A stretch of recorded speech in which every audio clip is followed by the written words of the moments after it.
Je travaille sur les migrations internationales depuis une quarantaine d'années, un sujet qui était très longtemps un peu à l'écart des grands axes de recherche. Je suis politiste et juriste de formation et donc pendant très longtemps c'était un thème un petit peu illégitime, aussi bien dans le débat public que dans les disciplines elles-mêmes, puisque c'est un thème qui par lui-même, on le verra ce soir, est pluridisciplinaire. On croise à la fois bien sûr la science politique, qui est ma discipline d'origine, et le droit, mais aussi l'histoire, la géographie, parfois la sociologie, l'anthropologie, l'économie, etc. L'immigration, c'est un sujet très large, un spectre très large, qui a des micro-sujets, effectivement, qui concernent des études plus fines à travers le monde. Le premier point sur lequel j'insisterai, c'est la dimension structurelle des migrations. Les migrations correspondent à la globalisation du monde en réalité et à son interdépendance. C'est-à-dire que plus le monde rencontre le monde, ce qui est le cas aujourd'hui malgré les fermetures, la Covid, les frontières, etc.,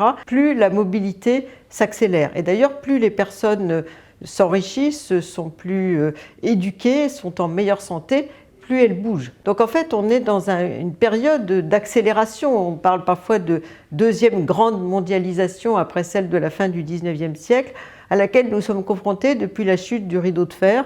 On a pu sortir de l'URSS, de la Chine, de toute une série de régions, y compris de pays du Sud, qui ont commencé à développer des passeports. Et on a assisté à la généralisation de la possibilité d'avoir l'accès à un passeport, ce qui a généré une sorte de droit à la mobilité, de droit d'émigrer, de sortir de chez soi, en même temps que le droit d'entrée était de plus en plus difficile. Donc on est dans une certaine contradiction entre le droit d'émigrer et le droit d'immigrer, si j'ose dire. Et ce contexte est l'inverse de celui du passé, 19e siècle notamment, où il était plus difficile souvent de sortir de chez soi, surtout quand on venait d'un pays autoritaire, que d'entrer ailleurs, puisqu'il y avait des pays d'immigration de peuplement qui accueillaient plus ou moins à bras ouverts les nouveaux arrivants, surtout quand ils avaient des compétences professionnelles. Donc on n'est plus du tout dans ce contexte-là, et la migration va se poursuivre, quelles que soient les politiques migratoires qui sont menées, qui sont souvent d'ailleurs plus des réponses à l'opinion publique que des tentatives de réponses efficaces et rationnelles à des contextes donnés. Le deuxième point sur lequel je voudrais insister, c'est que ces migrations, elles sont face à de très nombreuses contradictions entre le libéralisme économique et l'approche militarisée, sécurisée des frontières dans beaucoup de pays du monde. La contradiction également entre l'éthique de l'accueil, on en parle beaucoup aujourd'hui à propos des réfugiés, et puis les réactions vraies ou supposées de l'opinion publique de la part des décideurs, et également toute une série d'autres contradictions qui sont notamment liées aux transformations démographiques qui ne s'accompagne pas d'une augmentation des migrations de travail. Aujourd'hui, ceux qui décident à propos des migrations internationales, ce sont surtout à l'échelle mondiale les pays d'immigration. Les pays de départ ont très peu leur mot à dire aujourd'hui en la matière, et ce sont les grands pays ou grandes régions d'immigration du monde qui définissent ce que sont les régimes de migration à l'espace de la planète. Et beaucoup de ces pays aussi ont le monopole non seulement des politiques migratoires d'entrée, mais aussi de stock, comme on dit, d'installation. Et donc aujourd'hui, ceci dit, on a le début, l'émergence d'une tentative d'approche multilatérale de la décision.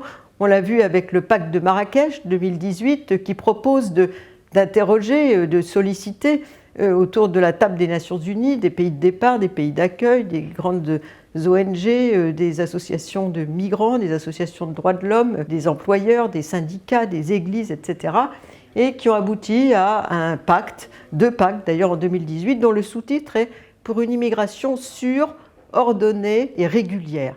Ce qui veut dire qu'il faudrait davantage ouvrir les frontières à la migration de travail si on avait voulu avoir une réponse plus rationnelle à la question des flux, ce qui résoudrait une partie du traitement de l'asile, on y reviendra au cours de cette soirée, et également qui permettrait d'avoir des profils de migrants qui correspondent aux catégories juridiques censées les gérer, ce qui n'est plus du tout le cas aujourd'hui, puisqu'on est dans une sorte de glissement des catégories de migrants, glissement des catégories de pays. Beaucoup de pays sont des pays de départ, d'accueil, de transit, aussi bien au sud qu'au nord du monde. Et dans ce contexte, aujourd'hui, l'essentiel des migrations se produisent au sud du monde, dans des pays qui ont signé peu de conventions internationales sur les droits des migrants, qui ont très très peu de politique d'entrée, encore moins de politique d'accueil et de politique d'intégration. Donc il y a beaucoup à réfléchir aujourd'hui sur ce contexte.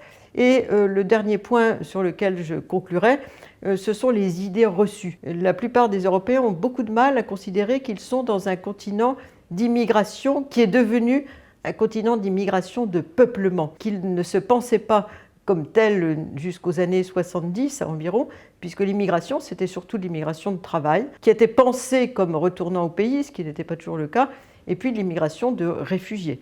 Aujourd'hui, on a beaucoup de gens qui s'installent en Europe. Aujourd'hui, le seul facteur de croissance de la population européenne, c'est la migration. Donc, illégitimité du phénomène migratoire en Europe, ce qui conduit à cette fuite en avant dans la sécurisation de l'approche migratoire, et également toute une série de débats que nous avons eus pendant les débats présidentiels, notamment sur le grand remplacement, sur l'Afrique va nous envahir, sur les migrants prennent la place des nationaux sur le marché du travail, sur le coût et avantage de l'immigration, sur l'idée que c'était mieux avant du temps des migrants de culture européenne. Or, les stéréotypes ont la vie dure et quels que soient les profils des migrants, on voit que depuis le milieu du 19e siècle jusqu'à aujourd'hui, ce sont à peu près ces mêmes stéréotypes qui sont proposés dans le débat de l'opinion publique alors que les migrants ont eux-mêmes beaucoup changé.